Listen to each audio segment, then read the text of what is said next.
Hi there. I've come across a request from one of my dear viewers to render the likeness of Baask the bloody, the hated Wyrm, the ugly and foul living corpse. Definitely paints a pretty picture, one that I'll be happy to start working on in just a second. If you haven't seen my content before, this series is a world-building project for a fantasy world ruled by goblins. It's created by names that viewers leave in the comment section of my videos. From those names, I create a character design as well as some lore around the character, usually in the form of a few paragraphs or of a story, tying them all into the same universe.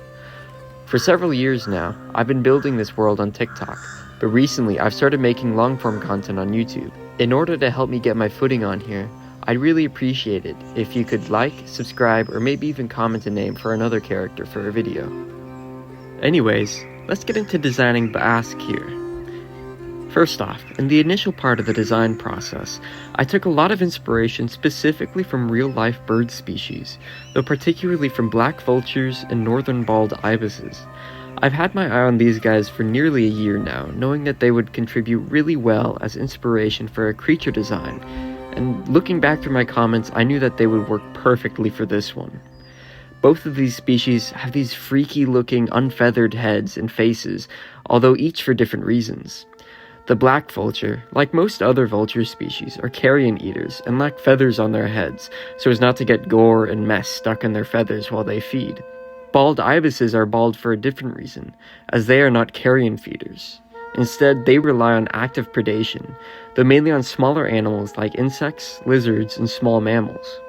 They are historically native to northern Africa, the Middle East, and even southern and central Europe, though presently they are considered an endangered species with very small, though with effort steadily increasing populations, restricted to locations like Morocco, Turkey, and Syria.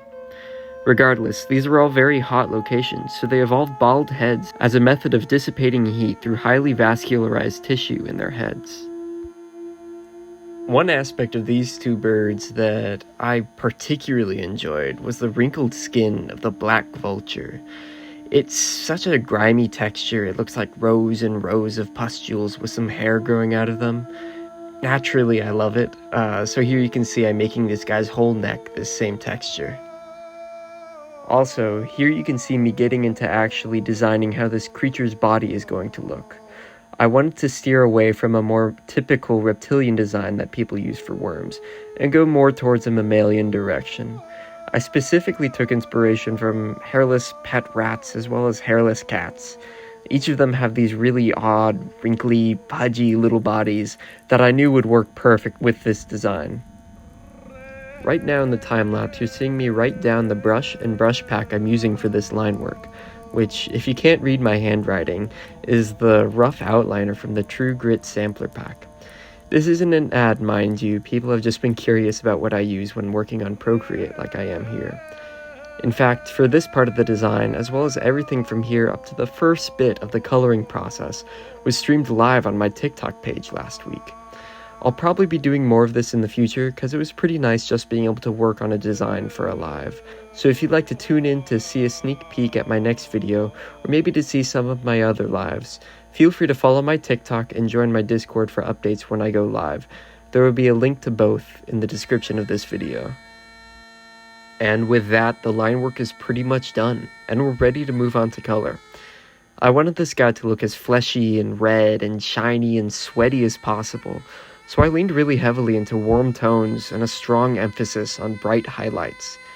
To give him a bit more of an otherworldly look, I also end up incorporating some pretty fun spots of reflected light in the shaded areas. Light blue, of course, to complement the reddish color of the body. Because this character is so heavily posed as if he's in a real environment, I figured this design just begged for a background, so of course I went all in on designing one, though it took a bit of finagling, particularly in style. For this background landscape, I used the opposite technique I use for character designs, basically painting the landscape first with big color splotches, then going in with line work to emphasize detail. This was my first time working like this, as well as seriously combining the two disciplines that make up the breadth of my work, landscape paintings and character illustration. Not totally sure if in the future I'll do this much detail for other character design backgrounds, but I figure it might be fun to add in a few. I feel like it really brings life to the character, placing it in the actual world. At the very least, though, it'll give me some good practice. Baask the bloody, the hated Wyrm, the ugly and vile living corpse. Such a terror finds not its origin in the natural world. Such a betrayal of the sanctity of meat and bone can only be forged in the black fire of the Fleshsmiths of old. Damned be their names. They shall forever rot in the deepest pit we were able to throw them in, far below the ruins of their foul forges. Crawling in the black for eternity, their bodies rendered undying by their dark practices, yet riddled with mold and maggots and worms of all kinds. Truly a just punishment for those whose evil deeds birthed the like of Baask the bloody. The ninth of their spawn, he is a horror to behold, and of surpassing ugliness. Few alive can claim the great misfortune to have witnessed his blasphemous visage.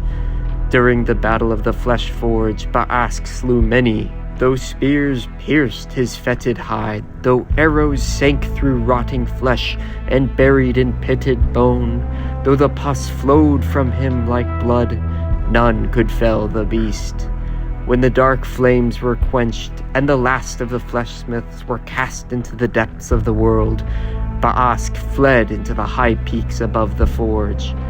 There he remains, slinking among shattered and jagged stone, sweating and stinking and heaving breath even in the frigid cold.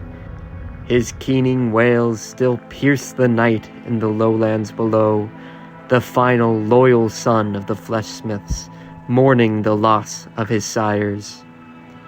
One might wonder, on a cool, clear night, when the moon does not rise, if even all those miles through cracks in rock and stone do the cries reach the ears of the Fleshsmiths. One might wonder if they mourn as well.